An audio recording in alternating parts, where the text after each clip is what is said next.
अल्लाहुम्मा सल्लि अला रसूलिल करीम। आऊज़ु बिल्लाहि मिनश शैतानिर रजीम। बिस्मिल्लाहिर रहमानिर रहीम। आज हम फोटोसिंथेसिस पढ़ने जा रहे हैं। फोटोसिंथेसिस में हमने सोलर एनर्जी को केमिकल एनर्जी में कन्वर्ट करना है। तो photosynthesis is defined as the process in which energy poor in organic oxidized compounds of carbon and hydrogen are reduced to energy rich compound like carbohydrate। Oxidise का मतलब क्या है और रिड्यूस्ड का मतलब क्या है? ऑक्सीडाइज का मतलब ये होगा कि लॉस ऑफ इलेक्ट्रॉन या लॉस ऑफ हाइड्रोजन या रिमूवल ऑफ हाइड्रोजन। रिड्यूस्ड का मतलब क्या होगा? एडिशन ऑफ इलेक्ट्रॉन या addition of hydrogen. Inorganic compound हमारे पास हैं, जैसे कि CO2 ऑर्गेनिक कंपाउंड नहीं है। CO2 के अंदर एडिशन कर दी जाएगी हाइड्रोजन की, तो CO2 रिड्यूस्ड हो जाएगा, और CO2 के अंदर जब हाइड्रोजन ऐड होगी तो CO2 बनेगा C6H12O6। तो ये एक हमारे पास कंपाउंड है, इसका नाम ग्लूकोज है और ये फूड के तौर पर इस्तेमाल होता है। दूसरी तरफ हमारे पास वाटर मौजूद है। वाटर वाटर भी रिड्यूस्ड होगा। इस तरीके से एक इक्वेशन आप देख सकते हैं कि C6O2 plus 12H2O plus light है, इसके बाद C6H12O6 बनता है जो कि ग्लूकोज है। ऑक्सीजन रिलीज होती है, यही ऑक्सीजन एनिमल्स इस्तेमाल कर लेते हैं और वाटर भी बनता है।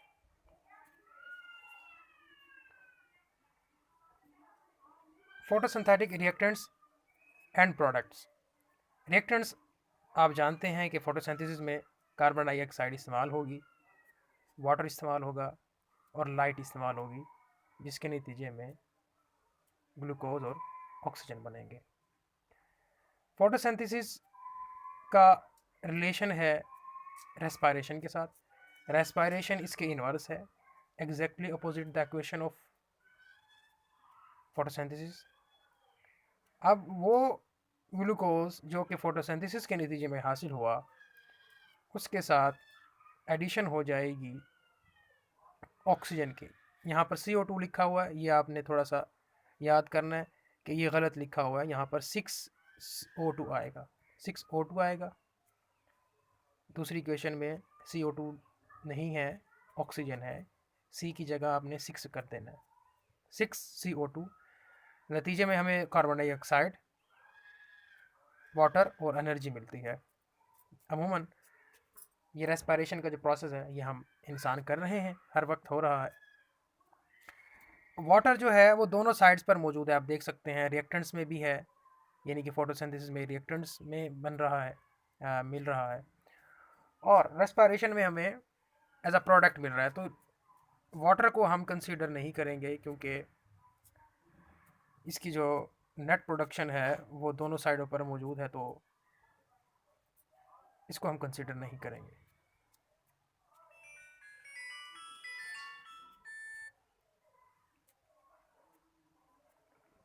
As there is no net yield H2O, so equation can be simplified as follows। तो आगे हमने चलना है, देखना है कि फोटोसिंथेसिस कहाँ होता है। फोटोसिंथेसिस दिन में होगा और रेस्पिरेशन रात के वक्त भी हो सकती है और दिन के वक्त भी, दोनों में हो सकती है।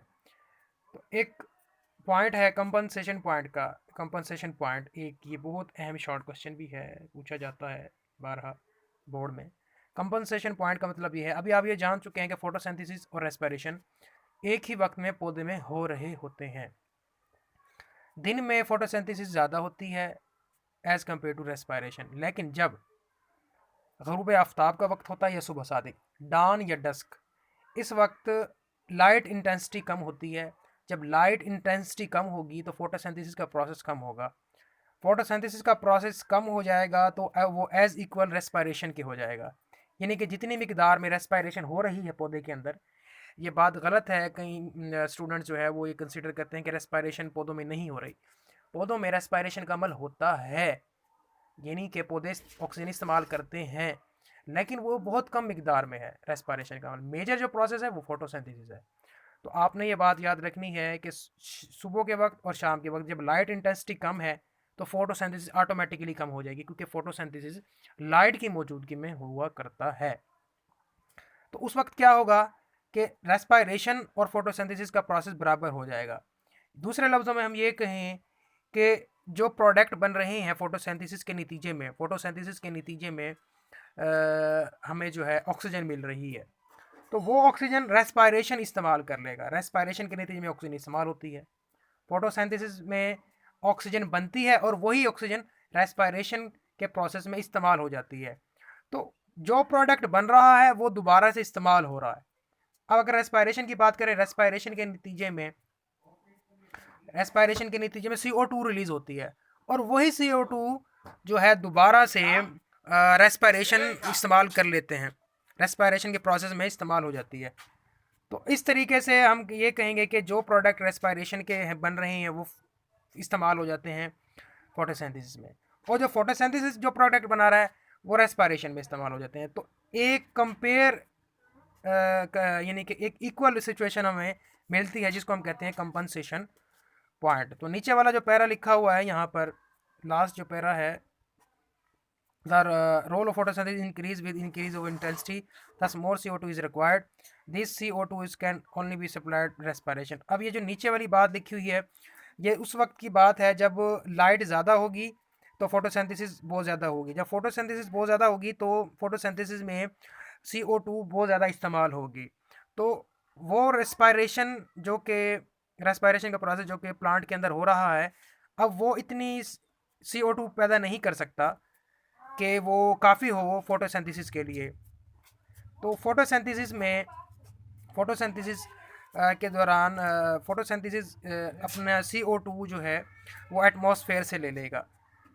पहले तो वो कंपनसेट पॉइंट में अपने ही प्लांट बॉडी से वो रेस्पिरेशन से आने वाली CO2 को ले रहा था, लेकिन अब जब लाइट इंटेंसिटी ज़्यादा हो जाएगी तो फोटोसिंथेसिस का प्रोसेस तेज़ हो जाएगा, तो फिर जो प्लांट है वो एटमॉस्फेयर से CO2 लेगा, और एटमॉस्फेयर से CO2 लेगा तो ज़्यादा फोटोसिंथेसिस होगी। जब ज़्यादा फोटोसिंथेसिस होगी तो ऑक्सीजन रिलीज़ होगी, यानी कि ऑक्सीजन ज़्यादा बनेगी, और ऑक्सीजन इतनी ज़्यादा बनेगी कि प्लांट जो रेस्पायरेशन कर रहा है उसके अंदर जितनी मिकदार ज़रूरत है उससे कहीं ज़्यादा बनेगी ऑक्सीजन।